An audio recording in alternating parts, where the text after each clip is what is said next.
미국 국가조창기도회에서 오바마 대통령이 연설 중에 어떤 말씀을 하냐면 디모데후서 1장 7절을 인용하면서 하나님이 우리에게 주신 것은 두려워하는 마음이 아니고 능력과 사랑과 절제하는 마음이다. 그래서 우리가 미국이 당면하고 있는 어려운 문제들을 도전해라 생각하고 극복하자, 이제 그런 연설을 하셨어요. 근데 사실 우리 앞에 매일 문제가 생기는 것 같아요. 걱정 없는 사람, 근심 없는 사람은 없고 이로 인해서 두려워하지 않는 사람은 없는 것 같아요. 근데 그 두려움을 어떻게 대처하느냐에 따라서 하나님이 기뻐하시기도 하고 인정하시기도 하고 또 계속해서 사용을 하시는 것 같습니다. 하나님이 기뻐하시고 인정하는 사람은 어떤 사람인가 봤더니 어떠한 과정에 닥치더라도, 어떠한 일이 닥치더라도 거기에 대해서 겁먹고 도망가든지 피하든지, 그리고 그 때문에 좌절하든지 이러는 사람이 아니고 강하고 담대하게 맞서서 대적하고 그리고 결과로 하나님께 영광을 돌리는 사람이 아닌가, 이런 생각이 듭니다. 우리가 매일 여러 가지 일에 봉착을 하면서, 그리고 특히 위기에 봉착을 하게 되면은 우선 겁내지 않는 사람은 없는 것 같습니다. 그런데 이 베드로의 같은 예수님의 수제자도, 그리고 예수님 자신도 사실은 큰 위기를 앞에 놔두고 참 고민을 많이 하셨구나, 이런 생각을 했습니다.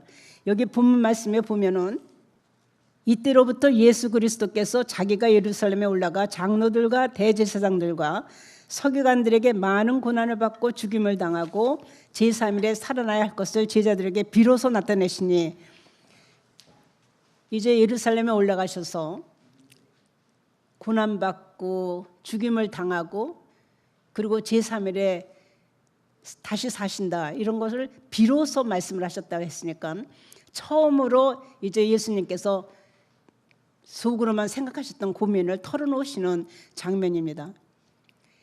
사실 예수님 이전에 겟세마네 동산에 가셔서 요한과 야고보와 그리고 베드로만 데리고 기도하러 올라가셨잖아요. 그때 저는 이 본문 전에 나오는 말씀인데, 심히 놀라고 슬퍼하고 말씀하실 때 이제 정말 이 잔을 피할 수 있으면 피하게 해달라는 그런, 내가 고민해서 죽게 되었다, 이런 말씀까지 제자들한테 고백을 하시는 장면이 나와요. 저는 이걸 보면서 하나님 자신이신 예수님도 심히 놀라고 슬퍼하고 내가 고민해서 죽게 되었다, 이런 심정이셨구나. 그러니까 좀 마음이 위로가 돼요. 정말 힘들고 어려울 때는 그 하나님도 그렇게 생각을 하시는데 인간은 당연한 거구나. 그런데 하나님은 그 다음에 예수님께 드린 확답이 계셨어요. 하나님 뜻을 예수님은 아셨다는 거죠. 3일 후에는 다시 살아나신다.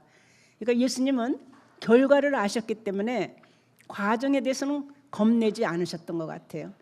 그래서 그럼에도 불구하고 3번씩이나 똑같은 기도를 하고 오셔서 아버지께는, 아버지요, 아버지께는 모든 것이 가능하니 이 잔을 나에게서 지나가게 해달라는 기도를 하시잖아요. 그리고 나서 그러나 나의 원대로 하지 마옵시고 아버지 원대로 하시옵소서, 이렇게 기도를 하시는데, 저는 이 말씀 보면서 결과를 아시더라도 결국 하나님도 고민하시고 예수님 자신이 이렇게 힘들어 하셨구나, 이런 생각을 하면서, 그러나 하나님 뜻을 알고 결과를 알 때는 결국은 담대하게 하나님 뜻만 생각해야지 다른 생각을 하면 안 되겠구나, 이런 생각을 했습니다. 우선 베드로와 그 요한, 야고보는 깨어있지 못하고 그 마음은 원이로도 육신이 약해서 그야말로 잠이 들었지만은 나중에 예수님이 이런 말씀을 하실 때 어떻게 반응을 하냐면 그건 절대로 안 됩니다. 그런 고난을 당하셔도 안 되고 죽음을 당하시는 건 더군다나 안 됩니다. 이렇게 반대하는 건 인간으로선 가장 가까운 스승이기 때문에 자연스러운 현상이었던 것 같아요. 그러나 그 말에 대한 예수님의 반응이 참 과격하세요. 사탄아, 내 뒤로 물러가라. 네가 나를 넘어뜨리는구나. 예수님께서는 본인은 그렇게 고민을 하셨지만은 사실상 다른 사람이, 그것도 가장 가까운 수제자가 예수님이 고난을 당하시는 것을 말리고자 하니까 이거를 오히려 탓하시면서 나를 넘어뜨리는 자라고 사탄이라고 부를 정도로 그 강력하게 제지를 하시거든요. 저는 우리가 하나님 뜻대로 일을 하려고 할 때 가장 힘든 그 사람들 중에 하나가 가장 가까운 사람들인 것 같아요. 제가 숙대 총장을 하면서 그 학교 일을 기도를 하면서 쭉 할 때, 그리고 하나님 말씀을 좀 전하려고 할 때 가장 힘든 것은 그 비기독교인이나 잘 모르는 사람이나 또는 저를 비판하는 그런 사람이 아니라 측근들이 충고를 하는 겁니다. 다른 거 다 좋은데 하나님 말씀만 빼놓고 연설한테 해라. 인사 말씀할 때나 또는 다른 강연할 때 성경 구절 좀 인용하지 말라. 그리고 제일 제가 그 힘들어했던 것이 저희 숙대에 교문에 말씀을 새기는 그런 과정이 있었어요. 그때 모두가 말리면서 거기에 대해서 비판적으로 그 하지 못하게 했을 때, 이럴 때 같은 때는 그것이 가까운 사람이 더 심하게 저를 위하기 때문에, 그 인간적으로 더 가깝기 때문에 말리는 그런 내용들을 보면서 정말 나를 넘어뜨리는 것이 반대편이나 그 나를 싫어하는 사람이 아니고 결국은 가장 가까운 사람들이 제일 힘든구나, 그런 체험을 했거든요.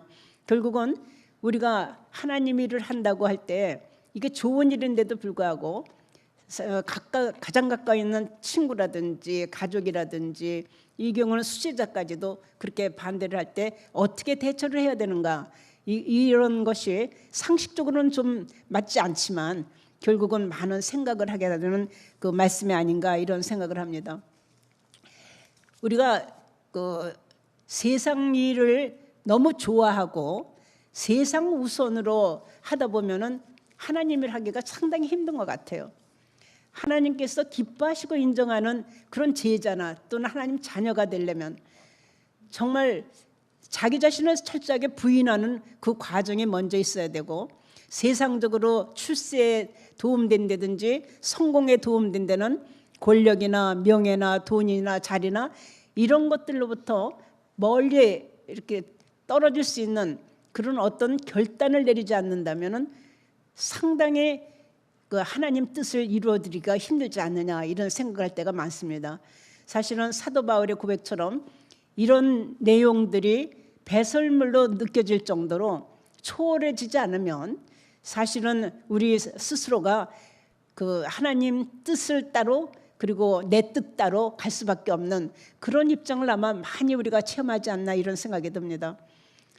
사실 저는 숙대총장을 한 15년 하면서 이런 경험을 비일비재로 했습니다.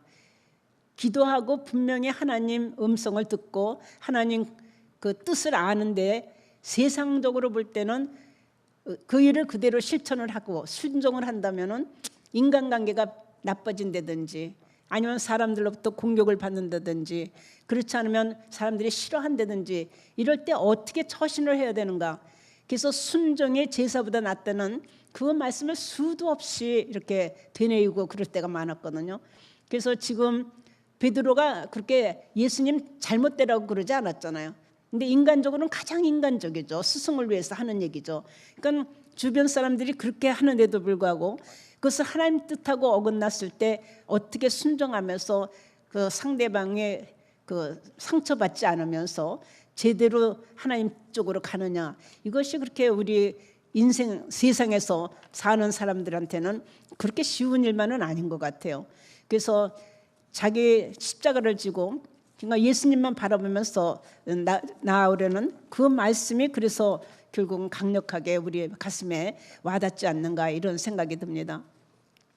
우선순위가 하나님 우선순위가 되지 않으면 기도도 하나님이 주시는 기도 제목이 우선순위가 안 되면 이 훈련이 제대로 될 수 있을까 이런 생각을 참 많이 합니다. 우선 그 어떤 공직을 맡아도 그것 인간들에게 모든 사람들이 그 기독교인들은 아니니까 세상에서 어떻게 기독교적인 향기와 냄새를 풍기면서 기독교 문화에 가까운 내용으로 세상을 변화시키고 그리고 사람들에게 예수님을 닮은 사람으로 그 보여질 수 있을까 하는 노력은 우리가 아마 죽을 때까지 걸어가야 될 그런 우리의 과제가 아닌가 이런 생각이 듭니다. 과정에 있어서 저는 너무 많은 그 일들을 정말 할 수 없다 그렇게 포기하고 싶었던 일들이 지금도 그렇게 많이 닥칠 때가 있는데 그럴 때 왜냐하면 이런 저런 일을 하면 할수록 세상에서 모든 사람들과 더불어서 잘 지내야 되고 인간관계를 잘해야 되잖아요. 그런데 그 하나님의 말씀과 결부시켜 볼 때 그렇게 해서는 안 되는 그런 일을 닥칠 때 어떻게 헤쳐나가야 되나. 저는 쭉 살면서 보니까 결국은 진리는 단순하고 그리고 한눈을 팔지 않고 하나님과 동행해야 돼 성령보다 앞서가지 않는 철칙을 하나 가지면 의외로 참 쉽구나 이런 거를 체험을 많이 했습니다. 제가 그 숙대 총장을 시작할 때 그 모든 사람들은 총장이라는 직책 하나만 보면 상당히 멋있어 보이죠. 그 어느 지성인의 집합체의 수장으로서 명예도 있고 권력도 있고 그리고 사회에서 일정 대접도 받고 이렇게 생각을 하는데 그 당시 제가 맡을 당시에 학교 상황은 그런 일반적인 그 생각들과는 전혀 다른 그런 상황으로 취임식 날 받은 그 선물이 7억 8천만 원짜리 세군고조서였거든요. 그리고 그 해에 쓸 그 경상비가 164억인데 148억밖에 인수인계를 못 받았기 때문에 적자 재정이었고 거기에다 학교 자체는 그린벨트로 다 묶여 있었기 때문에 학교를 집을 지을 수도 그리고 땅을 구할 수도 없는 그런 막역막한 상황하에서 총장이 되기 전에 그 내용을 정말 점치 알았다면 그 총장을 하겠다고 나섰을까 이럴 정도로 너무 힘든 그리고 어려운 과제들이 기다리고 있었거든요. 그럴 때 이것을 정말 인간 힘으로 되지 않기 때문에 기도하며 나아갈 때는 그 결심과 각오가 없었다면 과연 그 과정을 견뎌낼 수 있었을까. 그럴 때 저에게 주신 말씀이 강하고 담대하라. 두려워하지 말고 놀라지 말라. 네가 어디로 가든지 네 하나님 여호와가 너와 함께하느냐. 여호수아 1장 9절입니다. 저는 이 말씀을 볼 때마다 하나님께서 모세 같은 카리스마 있는 리더 후임으로 여호수아를 세우시면서 주신 말씀이기 때문에 저처럼 약하고 미흡하고 부족한 사람이 자리를 맡을 때는 이 말씀을 하나님이 주시는구나 이렇게 생각을 하고 제 말씀을 받아들인 적이 있습니다. 그래서 그 많은 난제들을 푸는 과정 중에서 이 말씀을 하루도 외우지 않은 날이 없었고 아니 하루가 아니라 그 많은 그 일들을 풀 때 특히 그린벨트를 풀어 공무원들을 그리고 시의원, 구의원 그리고 이제 국무회의까지 전부 그 사람들을 만나러 다니면서 이 말씀을 그냥 붙잡고 살다시피 하면서 그 약한 마음을 강하게 해달라고 그 기도를 했던 것 같아요.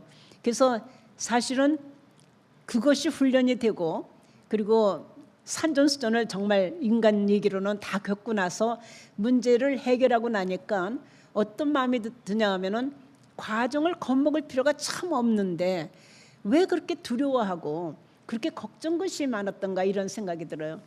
결국은 두려움과 걱정 근심은 자기가 실패할까 봐 그리고 죽을까 봐, 그리고 사람들한테 욕먹을까 봐 이런 남을 의식하고 그리고 자신 없는 데서 온 것이 아니었나 이런 생각이 듭니다.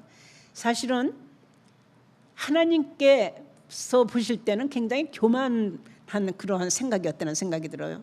저는 교만함이라는 것은 그냥 좀 건방지게 굴고 겸손하지 못하고 이런 생각을 했었는데, 제가 터득한 교만함은 하나님께 맡기지 못하는 게 가장 교만한 것 같아요.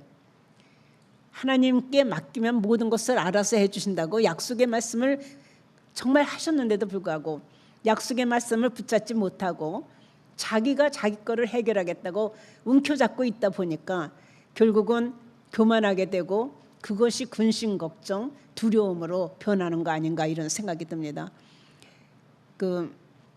제가 학교 문제를 풀기 위해서 9개월 동안을 아침 7시에 집을 나오면 밤 10시에 갈 정도로 사람들을 만나면서 정말 열심히 밤낮으로 일을 한 적이 있었습니다.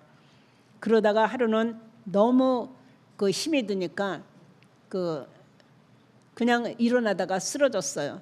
그래서 현기증을 일으켜서 쓰러져서 응급실로 실려갔는데, 거기서 진단 결과가 나온 것이 제가 영양실조가 걸렸답니다. 그러니까 총장의 영양실조 걸렸다면 너무 맞지가 않잖아요.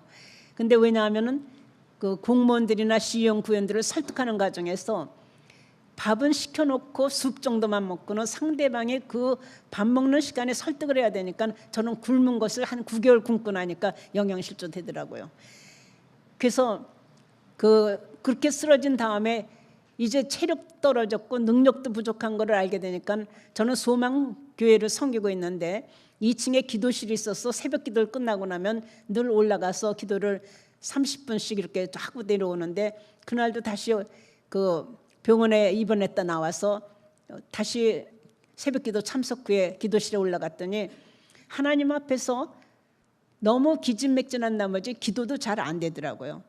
그리고 왜 내면으로부터 그렇게 서글픈 생각이 나고 마음이 아픈지 계속 하나님께 하소연하면서 정말 그냥 엎드려서 기도하는 건지 중얼거리는 건지 하면서 그냥 하소연을 하고 있었는데, 그때 저는 하나님께서 분명히 저에게 말씀을 주시는 걸 들었어요. 마태복음 11장 28절에 수고하고 무거운 짐진 자들아 다 내게로 오라 내가 너희를 쉬게 하리라. 하나님께서 내 짐을 맡으시는구나 이런 생각을 하면서 굉장히 위안을 받고 비몽사몽간에 기도하는 그런 모습으로 기진맥진해서 있던 상태가 다시 정신이 번쩍 드는 걸 느끼면서 이제 됐다. 이렇게 9개월 동안 아무 성과 없이 인간의 노력만으로는 아무것도 되는 거 없이 힘들게 살았지만 이제는 하나님께서 맡으셔서 도와주시나 보다. 이제 기도가 응답이 드디어 왔나 보다. 이렇게 생각하면서 너무 뻘떡 앉아서 다시 무릎을 꿇었는데, 그때 들리는 말씀이 저에게 네가 언제 나한테 한 번이라도 일을 맡긴 적이 있느냐. 내가 혼자 열심히 뛰어다니며 잘했지. 그 말씀이었어요. 저는 지성이면 감천이라고 해서 제 생각으로는 인간이 할 수 있는 최선을 다해서 노력을 한 다음에 하나님이 도와주시는 줄 알았어요. 그런데 이 속담은 반성경적이었다. 저는 그렇게 생각이 들어요. 인간이 할 거 하지만 우선순위가 바뀌었던 거예요. 우선순위가 하나님의 뜻을 먼저 구하고 하나님의 기도에 응답하는 걸 들으면서 사람을 만나러 찾고 두려웠어야 되는데, 마음이 급한 나머지 그리고 너무 많은 사람을 만나야 되기 때문에 찾고 두리는 거를 시간을 더 많이 비중을 두고 구하는 시간은 기도만 했으니까 됐겠지 이렇게 생각을 했던 것이 잘못됐다는 걸 터득을 했어요. 그래서 그 전에 그린벨트라는 걸 풀려면 공무원들이 그걸 도와줘야 되는데, 사실 하늘의 별 따기라고 그러죠. 미국에도 그린벨트가 있는지는 모르겠어요. 근데 한국에서는 그린벨트 푸는 것이 하늘의 별 따기 같아서 그게 불가능한 걸 자꾸 해달라고 주르니까 공무원들이 저만 가면 싫어해요. 그냥 벌레 씹는 얼굴을 하면서 왜 또 왔냐는 식으로 하는데, 사실 개인 일이었다면 제가 포기를 했을 거예요. 근데 학교가 그 그린벨트를 풀어서 집을 앉으면 교육평가에서 탈락해야 되는 그런 심각한 입장에 있었기 때문에 선택이 없었거든요. 그래서 에스더처럼 죽으면 죽으리라 이렇게 생각을 하고 그 최선을 다해서 할 수밖에 없는, 그때 제가 배운 것이 그 과정 중에서 사람의 에고라든지 자존심이라든지 그리고 자의식, 이것이 얼마나 강하고 그리고 그 교만한 일인가를 배운 겁니다. 그때부터 제가 생각한 것이 총장이라는 직책을 내려놓고 하나님께 그때 서원 기도를 했습니다. 하나님, 이제 저는 능력도 체력도 다 떨어져서 할 수가 없습니다. 그리고 하나님 뜻대로 기도도 하지 못했고 9개월 동안 온갖 힘을 다해서 뛰어다녔지만 안 된다는 거 하나만 확인했습니다. 이제 하나님께서 말씀하시는 대로 뜻대로 제가 일을 처리를 할 테니까 그 하나님께서 모든 영광을 받으시기 바랍니다. 이제 앞으로 제가 하는 것은 하나도 없고 하나님의 심부름꾼이 되어서 청직으로서 하나님께 영광되는 일로 이 일들을 하겠습니다. 이런 이제 서원의 약속의 말씀을 드리고 그 다음부터 이제는 시간이 아무리 없다 하더라도 기도해서 응답을 확실히 받았다는 확신이 오기 전에는 움직이지 않는 기도 생활이 시작됐던 겁니다. 제가 그때 기도를 단련을 시키신 게 왜 그런가 했더니 오늘 국가주창기도회 회장으로서 이 자리에서 말씀하시는 그 훈련 과정이었구나. 이번에 회장직을 맡으면서 정말 그 생각지도 않고 준비도 안 된 상태로 그냥 맡았거든요. 예정이 없이 그렇게 하는 걸 보면서 처음에는 안 한다고 막 그러다가 나중에 그냥 순종하는 마음으로 한 것이, 그렇지 기도로 훈련을 시큰시키셨는데 하나님의 공짜가 어디 있으세요? 지금까지 그만큼 훈련시켰으면 이제 갖다 쓰셔야 되지 않나. 결국은 그래서 감사합니다. 순종하겠습니다. 그리고 기쁜 마음으로 맡아서 지금 이 자리에도 서 있는데, 여하튼 그 과정에서 제가 하나님께 정말 감사하게 느끼는 것은 제가 지금까지 나 중심으로 생각했던 신앙관이 하나님 중심으로 완전히 바뀌었다는 겁니다. 사소한 일도 이제는 하나님께 기도해보지 않고는 결정을 안 하는 거로 결단을 내리고, 지금도 이제 그것이 습관이 안 됐을 때는 이제 먼저 해놓고 나중에 또 그 어려움을 닥치고 이럴 때가 있어요. 예를 들어서 강연을 해서 해달라는데 보면은 기독교 모임에서 굉장히 은혜롭고 그리고 영광에 돌릴 수 있는 그런 길 같아서 그렇게 그거를 대답을 하잖아요. 그러면 나중에 기도해 보면 아닌 거예요. 그러니까 한 예로 어느 장로님들 총회에서 그 말씀을 좀 전해달라고 그래서 연락이 왔는데 3,000명이 모이신대요. 장로님이 3분이 오셔서 말씀을 하니까 제 생각에는 그건 굉장히 은혜롭잖아요. 부족하긴 하지만은 그 말씀을 같이 나눠야 되겠다, 은혜를 나눠야 되겠다 이렇게 생각해서 기도를 해보겠습니다. 그렇게 쉽게 생각을 했는데 기도해 보니까 아닌 거예요. 저 응답이 없어요. 그래서 제가 이제 일주일에 만나서 아무리 일주일 동안 기도를 해도 응답이 없어서 제가 못하겠다 그랬더니 막 장로님들이 화를 내세요. 우리도 기도하고 왔다고. 그럴 때는 굉장히 인간관계에 있어서 잘하는 장로님들인데 너무 힘들더라고요.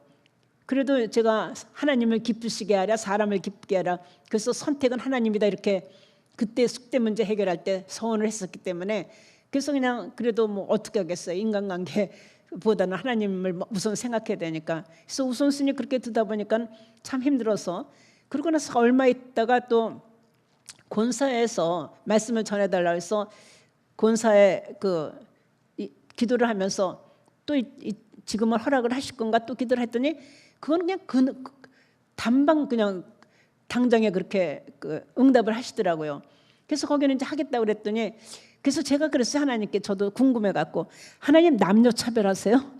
왜 장로님들은 안 되고 권사님들은 허락을 하세요 했더니, 그때 제가 배운 게 또 하나 있어요. 기도를 깊이 하면서 나에게 주어진 사역이 있어요. 구역이 있더라고요. 근데 그때 하나님이 저를 보내셔서 거기서 말씀을 전할 때 정말 들을 게 있는 자는 듣고 마음에 깨달을 자 있는 자가 있을 때는 아마 보내시는 것 같아요. 근데 아무리 3,000명 하나 있더라도 그냥 말씀이 그걸로 그냥 흘러되게 되면은 그때는 안 보내시는 것 같아요. 그래서 남녀 그런 성별 차이가 아니라 그때 그 시간에 제가 필요한 곳에만 가라고 그러시는 것 같아요. 그래서 그 구분을 받은 다음에는 그러니까 제가 더 하나님을 두려워하게 되더라고요. 이거 일일이 여쭤보지 않으면 내 개인 상식으로 생각할 때 그냥 대답했다가 나중에 신용이 다 떨어지겠구나. 그래서 더 이제 조심을 하게 되고, 그런데 이번에도 이제 시카고 말씀 이제 김학의 장로님 듣고 나서 기도를 깊이 했더니 주신 말씀이 이 말씀이에요.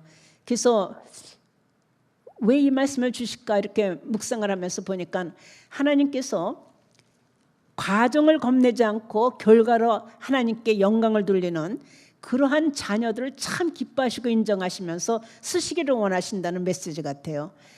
그 사람들에게는 하나님께서 뭐라 하시면 천국 열쇠를 주실 수 있다고 그래요. 자녀의 복도 주시고 일복도 주시고 인복도 주시고, 그리고 성령을 자유롭게 하고, 그리고 감사와 기쁨에 충만하게 하시고, 그리고 평강을 주시는 그런 복을 주시는 거로 생각을 하셔서 제가 믿음에서 강하고 담대한 것이 얼마나 중요한 거를 이번에 묵상을 통해서 배웠습니다. 그러면서 우리가 사실 믿음, 소망, 사랑 이것을 우리가 늘 듣고 진로서 그대로 실천해야 된다 이렇게 생각을 하지만, 사실 믿음이라는 것이 믿음 바라는 것들이 실상에 보질 못하는 것들의 증거이기 때문에 보이지도 않고 그냥 우리의 현실에서 나타나지도 않는 것들이잖아요. 근데 그것을 얼마나 꿈을 갖고 그대로 약속의 말씀 무지개 언약을 그대로 믿고 따르냐가 결국은 그대로 이루어지는 그런 경황들이 많거든요. 숙대의 경우도 저는 그랬던 것 같아요. 보이는 것도 없고 현실은 너무 막막하고, 그리고 이제 하나님 말씀 수고하고 무거운 짐지다라 다 내게로 내가 너를 쉬게 하리라 하셨으니까 이젠 내가 수고하지 않고 하나님께 맡기는 것만 기도만 열심히 하고, 그리고 응답하시는 대로 따라다니면서 그 사람들을 만나야 되겠다. 그러니까 기도 제목이 구체적으로 되더라고요. 하나하나 그냥 막연한 기도가 아니라 기도 제목이 하나님의 기도 제목이 내 제목이 되고 하나님의 소원이 내 소원이 되고, 그러니까 하나님이 시키시는 걸로 기도 제목부터 결국 기도를 해야 되는 그거를 배우게 되더라고요.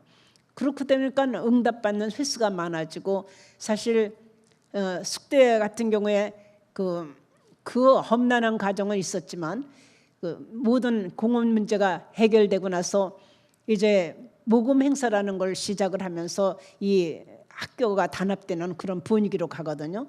그때 그 과정 중에서 공원영지를 해결한다는 그 내용 자체가 황당무계하게 생각이 들 때예요. 왜냐하면 도저히 그린벨트는 학교 부지로 바꿀 수 없는 그런 상황이라는 것이 숙대 주변이 효창공원이 문화재관리보호구역에다가 또 그린벨트에다가, 그리고 지금까지 한 100년 된 역사 동안에 안 되고 옆엔 또 도로까지 돼 있어서 거의 불가능하다 이렇게 생각을 하니까 그 일을 하는 과정만 생각해도 사실 너무 겁이 나고 황당하게 생각하는 그런 입장에서 이것을 해결하겠다는 그런 결심 자체가 힘들었는데, 이 말씀을 받은 다음에 사람이 참 마음먹게 달렸다고 생각한 것이 하나님만 바라보고 세상 눈치를 보지 않기 시작하니까 할 수 있겠다는 그런 자신감들이 생기더라고요. 그래서 이제 밀고 나가면서 매일매일 하던 일을 그대로 하는데 지금까지 찾아갔던 공무원들이 상당히 냉대하고, 그리고 정말 다시 보고 싶지 않다는 그런 말로 와도 소용없다는 그런 얘기를 하던 사람들이 기도 응답을 받으면서 찾아갔더니 성령의 역사를 볼 수 있는 체험을 하게 되더라고요. 한번 검토해보죠.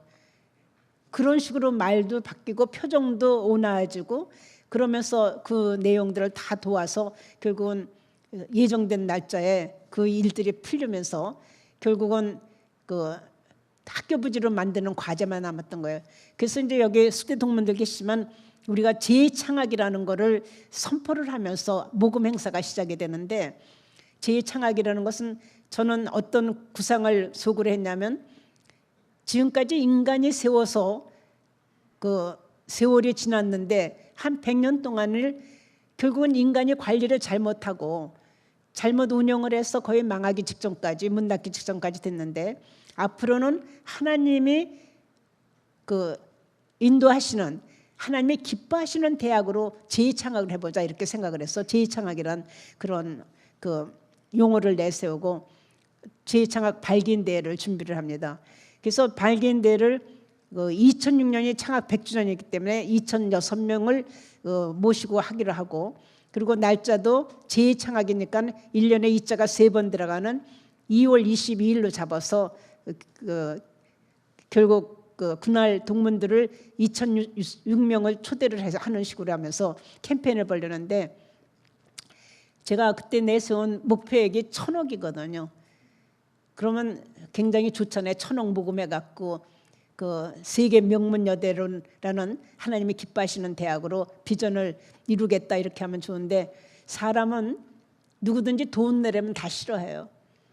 그렇기 때문에 그 일 자체는 좋지만 내 돈 들여서는 하고 싶지 않다, 이런 이제 분위기로 가기 때문에, 그래서 이제 신문에 광고도 내고 그 캠페인도 벌리고 여러 가지를 하는데 그게 제대로 그 분위기가 뜨지가 않아요. 그래서 사실은 제가 그때 KBS에 찾아갑니다.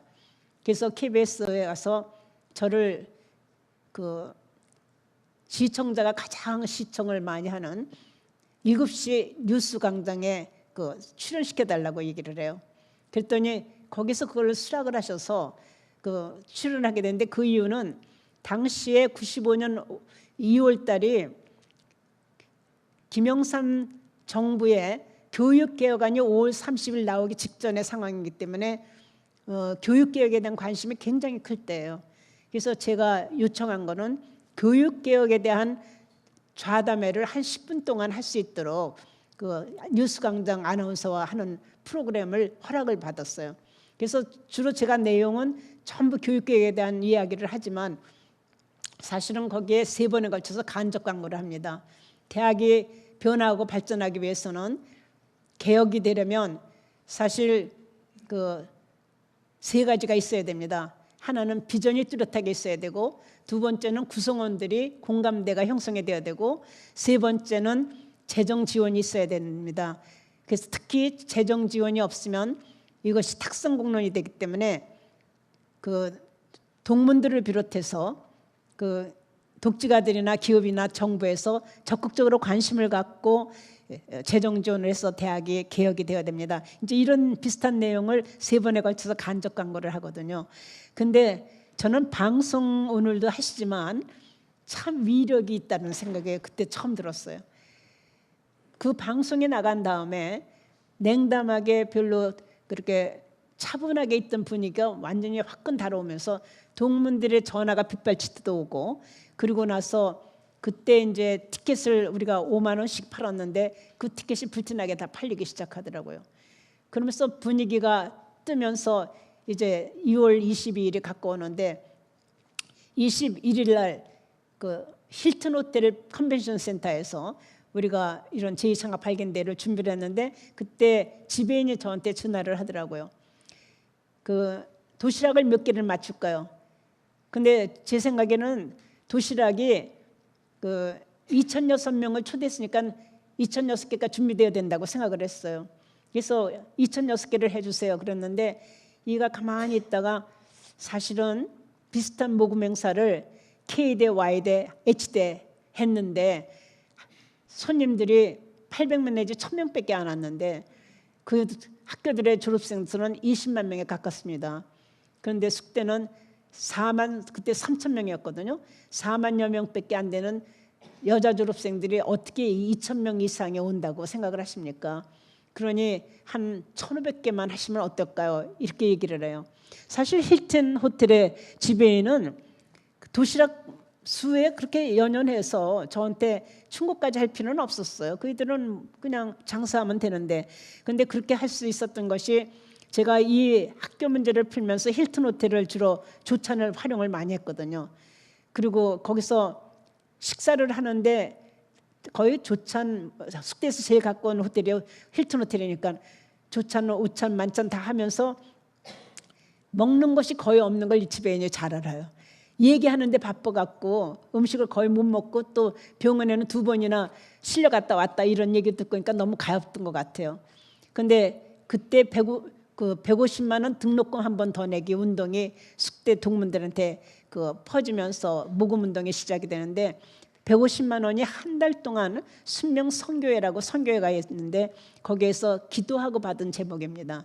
하나님께서 주신 아이디어로 당시의 인문사회계통의 등록금이 150만 원인데 150만 원씩 모든 동문이 등록금을 한 번 더 내주세요. 그런 캠페인이에요. 모금을 할 때면 어떤 기준이 있어야 되잖아요. 덮어놓고 돈 내주시오 이러면 이유가 되지가 않기 때문에 뭔가 비전어리한 어떤 구호가 있어야 돼서 그때 모든 동문들이 학교 한 학기 더 다니시는 셈 치고 등록금 한 번을 더 내주세요. 그게 등록금 한 번 더 내기 운동이에요. 그래서 이제 이러한 캠페인을 하면서 다 오시라고 그러니까 동문들이 그냥 오시라고 해도 힘들 텐데 150만 원씩을 들고 오시라고 그러는 것이 그게 쉬운 얘기가 아니잖아요. 그래서 150만 원을 받으려면 우리가 최소한 최고의 도시락은 제공을 해야 되겠다. 그래서 도시락 한 개 값이 32,000원짜리예요.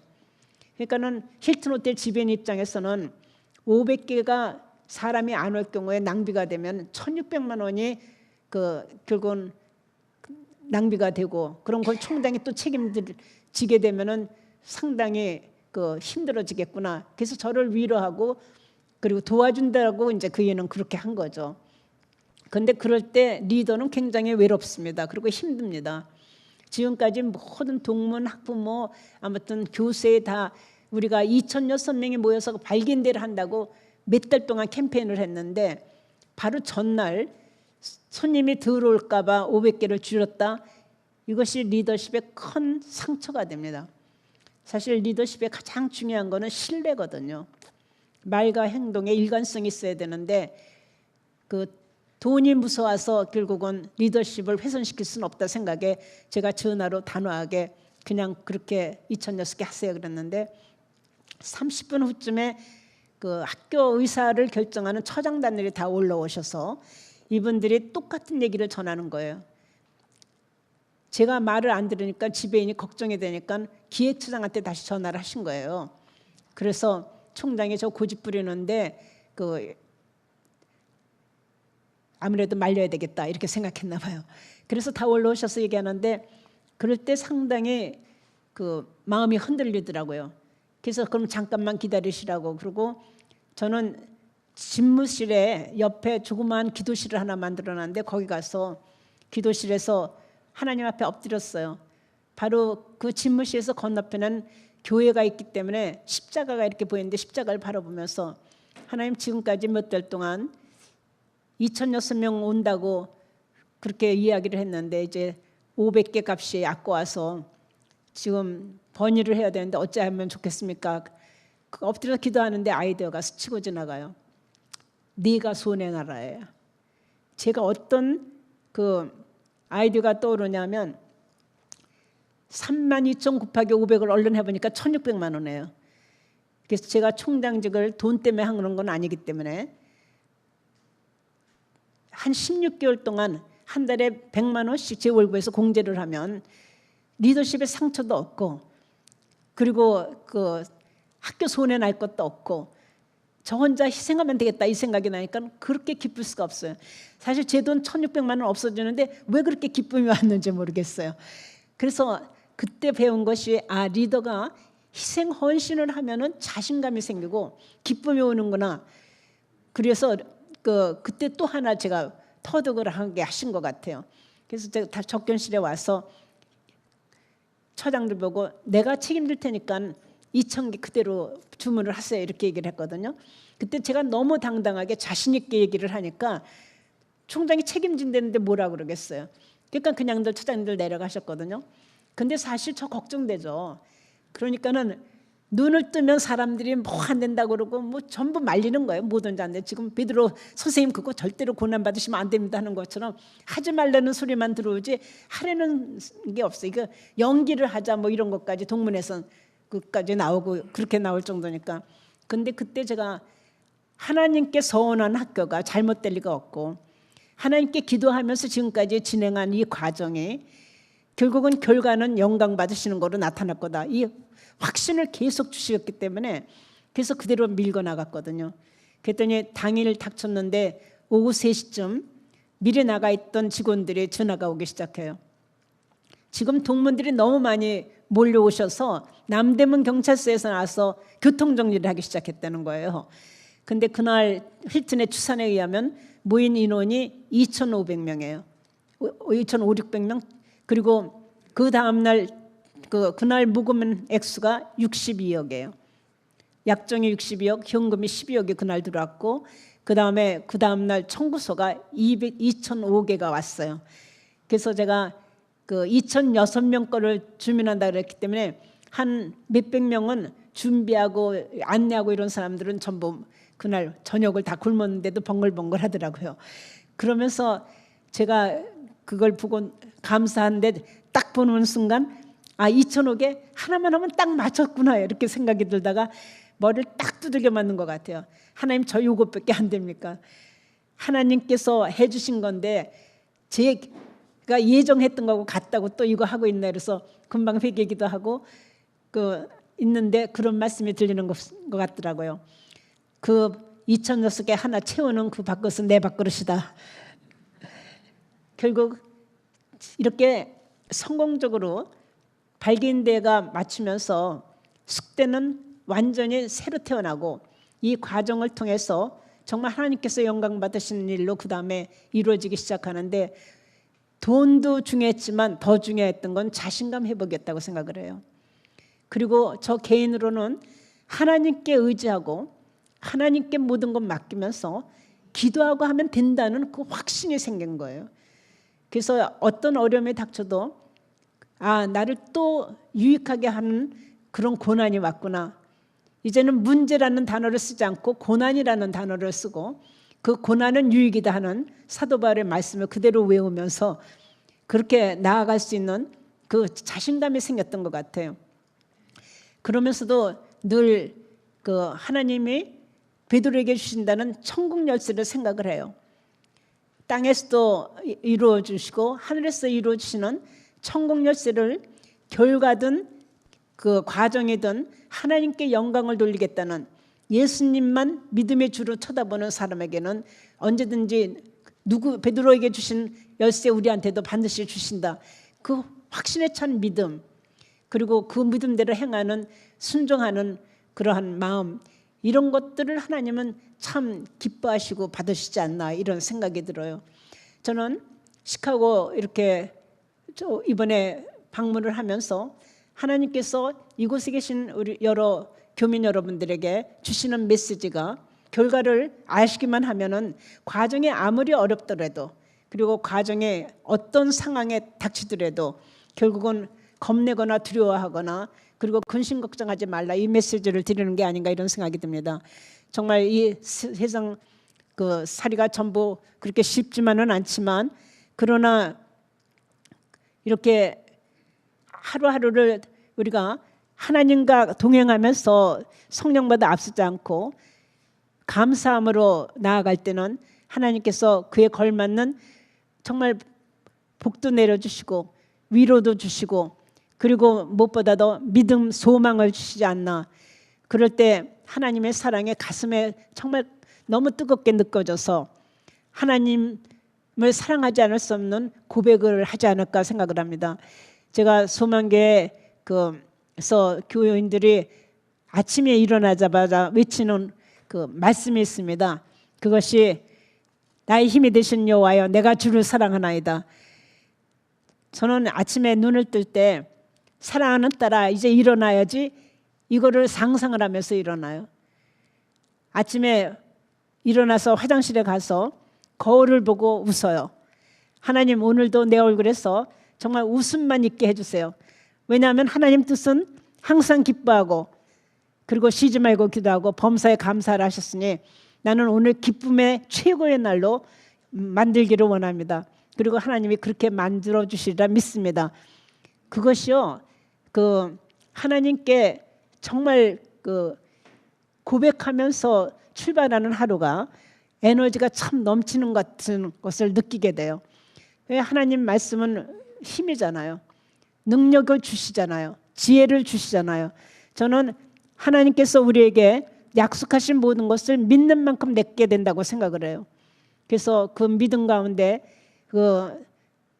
이 일을 하면서 숙대 사실 제가 처음에 1,000억을 모금한다고 그럴 때 별명을 영어로 지어줘서 사실은 사이코 총장이 나왔다 이랬거든요. 그랬는데 사실은 은퇴할 때 제가 1,160억을 모금을 했거든요. 그래서 집을 11개 짓는다는 집을 21개를 줬어요. 그것이 전부 하나마다 도네이션한 것도 있고 모금 하나님 이름으로 모금한 것들도 있고 그래서 건물 이름들도 임마누엘 홀, 살롬 홀, 진리관 뭐 이런 크리스찬적인 이름을 붙였는데 그 이유는 크리스찬들이 도네이션을 했기 때문이거든요. 근데 제일 정말 제가 하나님께 영광을 드리고 싶다고 생각했고 과정에 험난한 과정을 거치면서도 이루어드렸다 이렇게 생각한 것 중에 하나는 숙대 교문에는 말씀이 3군데 다 새겨져 있다는 겁니다. 상학 행사에서 62억을 약정을 받고 12억 현금으로 들어온 후에 여론조사를 해보니까 우리 학교 교문을 바꿔달라는 게 가장 컸어요. 왜냐하면 60년 전에 세워진 교문이 벽돌 교문이었는데 금이가고 너무 흉물이었기 때문에 그거부터 번듯하게 대문을 좀 만들어달라 이런 것이 여론조사에서 1순위로 나왔기 때문에 이제 설계를 다해서 공모를 하면서 시작을 했는데 예산을 뽑아보니까 3억이에요. 3억. 근데 95년대 3억은 참 큰 돈이었거든요. 그러니 모금 12억 해놓고 아직도 적자 예산인 상황에서 자신감은 회복했댔지만 현실은 막막한데 3억을 또 들여서 교문부터 만드는 게 힘이 들 것 같아서 이것도 모금을 해야지 그래서 제가 10명의 독지가를 찾기 시작을 했어요. 1인당 3천만 원씩 교문을 지어줄 분을 찾으면 그분들의 성함을 교문 뒤에다 10분을 다 써드리기로 그렇게 생각을 하고 사람을 찾아다녔어요. 그래서 그날도 소망교회에서 새벽기도에 기도를 하고 하나님 10명만 보내주세요. 그 기도를 이제 계속하고 있는데 기도 끝나고 나왔는데 기업인을 하는 분을 만난 거예요. 근데 그분이 제가 이제 반가워서 인사를 하는데 제 가슴속에서 막 둥당당 뛰기 시작하는 거예요. 그분한테 얘기를 해야 되는 거예요. 그래서 제가 하나님 지금 얘기를 하라고요? 이러면서 혼자 이제 대화를 하면서 하나님 앞에 이제 말씀을 하는데 그런 것 같아요, 마음에. 그래서 제가 안녕하세요 그러고 인사를 했는데 저분이 지남천에 끌려오듯이 저한테 끌려오세요.